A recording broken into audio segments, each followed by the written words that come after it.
Hi everyone, this is Kifo Vlog, si Filipino actor based here in Saudi Arabia, and welcome back to my channel. Agad-agad gawa natin reaction video ang Jillman compilation. So without further ado, let's start this reaction video.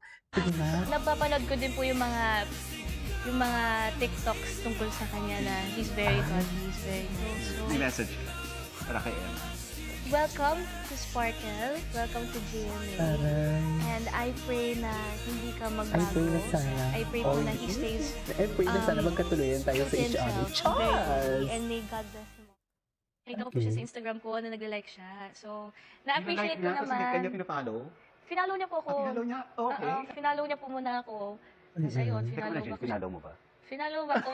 Napapanood ko din po yung mga TikToks tungkol sa kanya na he's very godly, he's very nice. So, May message ka para kay Emma. welcome to Sparkle, welcome to GMA, and I pray na hindi ka magbago. I pray po na he stays true to himself, very godly, and may God bless him always. And sabi niya, Yung sana mga magkita kami soon. wishes So, niya. ayun, I hope to see Yung you mga soon. wishes niya. Jillian Ward nagreply na sa crush reveal ni Eman Bacosa. Sana Ay. magkita rin daw? Mga kachika, matapos ang kilig reveal ni Eman Pacquiao na ang kanyang celebrity crush ay si Jillian Ward, Oh. ay heto na nga may sagot na ang young actress. Ano? Sa panayam niya Saan sa dalahin? 24 oras, buong prangkang ibinahagi ni Jillian kung Bongga. paano niya unang napansin si Bongga. Eman sa social media. Okay. Nakita ko po siya sa Instagram ko na nagla-like siya, ang chika ni Jillian. At hindi doon nagtapos dahil nakafollow na raw si Eman sa kanya. Kaya naman, finollow back ko ang sweet niyang tugon. At dahil usong-uso ang mga TikTok clips ng anak ni Manny Pacquiao, Yes. napacomment pa si Jillian, napapanood ko din po yung mga TikToks tungkol sa kanya. He's very godly, he's very nice. Aba, mga kachika, mukhang pamilyar na si Jillian kay Eman thanks to social media. At may balita na nga. Opisyal nang pumasok si Eman sa mundo ng showbiz. Oo, yeah. Pero kahit bagong salta pa lang ito, may pamensahe agad si Jillian, Na ang ano? kanyang kapwa Sparkle artist. Welcome to Sparkle. Welcome to GMA. I pray na hindi ka magbago. May God bless him always. Pero teka, akala nyo ending na? Ang pinakahihintay pala nating sagot sa crush reveal? I hope to see you soon din, ang kilig na tugon ni Jillian. Grabe mga kachika, kaka-reveal pa lang ni Eman na crush niya si Jillian pero mukhang may kilig exchange na agad sa ere. Exactly. Kaya ano sa tingin nyo mga kachika? Sa palitan ng like, follow, message, at lalo na ngayong sabay na sila sa GMA Sparkle, may chance nga bang mag face-to-face ang dalawang ito? At may potential love team ba tayong aabangan? Ako, yes, first time ko po. First time. Nakilig din ng ganito. That's how exciting it is, di ba? Yes. First love is always exciting. If ever talagang tatagal kami before magkakatuluyan, he will be my actual first legal boyfriend. Balikan natin yung moment na tinanong kita kung sino ang crush mo. Yes po.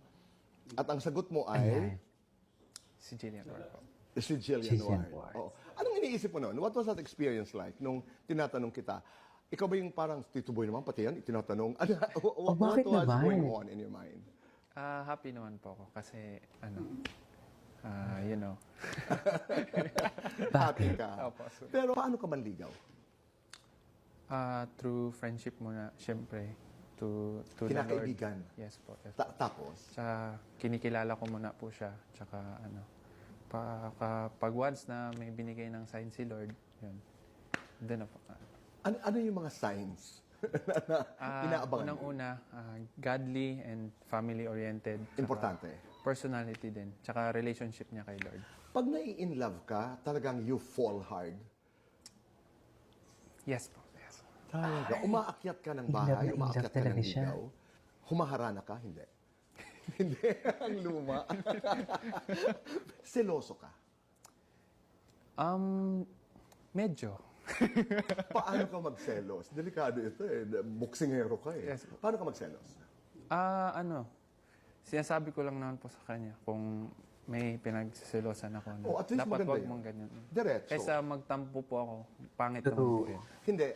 Hindi maganda, magtampo ka, tapos hindi alam ng girlfriend mo kung bakit. Oh, ganun. Bakit tinuturuan ni Tito What Boy? was the first impression Tinuturuan talaga ni Tito Boy. that you had nung una Anyways.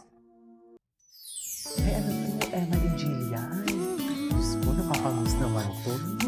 Sana may ganitong eksena ulit. Malay natin sa concert. Diba? Malay natin sa concert, di ba? Hindi tayo sure. Pero what if? What if noong mga panahon na tahimik siya, nag-iisip na pala siya kung paano siya magpapaalam sa'yo?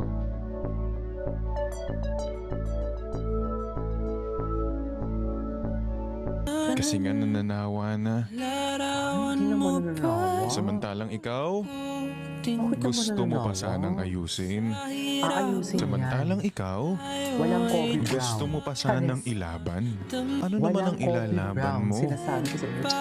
Kung yung taong gusto mong I'm ipaglaban, sorry. gusto nang umalis.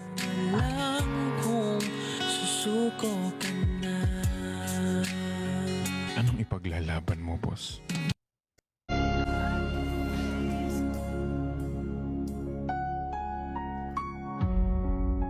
Hmm.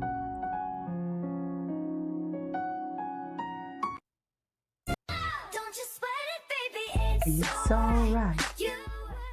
Can't turn a light this time of my night. Ay. Eh. Mas mong artistang Pinay. Jillian Ward. Jillian Jillian Ward. talaga. Si Jillian talaga.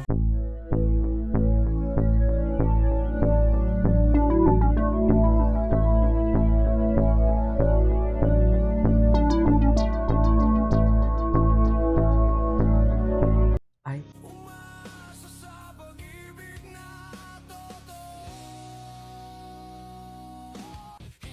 Diba? Ay, ano to? Kapamilya, Kapamilya Superstar. Ay, bakit?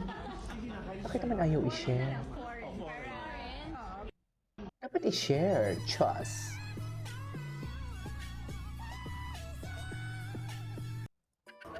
Ay, ito. Ay, tinexta si Jillian. Oh, fall na nga ni. Na-fall na nga ni Ma'am Chares. Na-fall na nga ni for today's video. So, saan dalahan? Chares!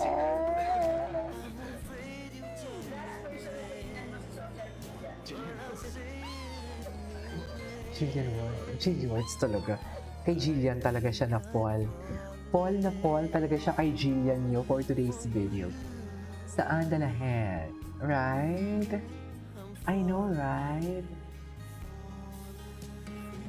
Anyways, that is all for today's video from Jillman. This is K-pop Vlogs. See you in my next vlog. Bye.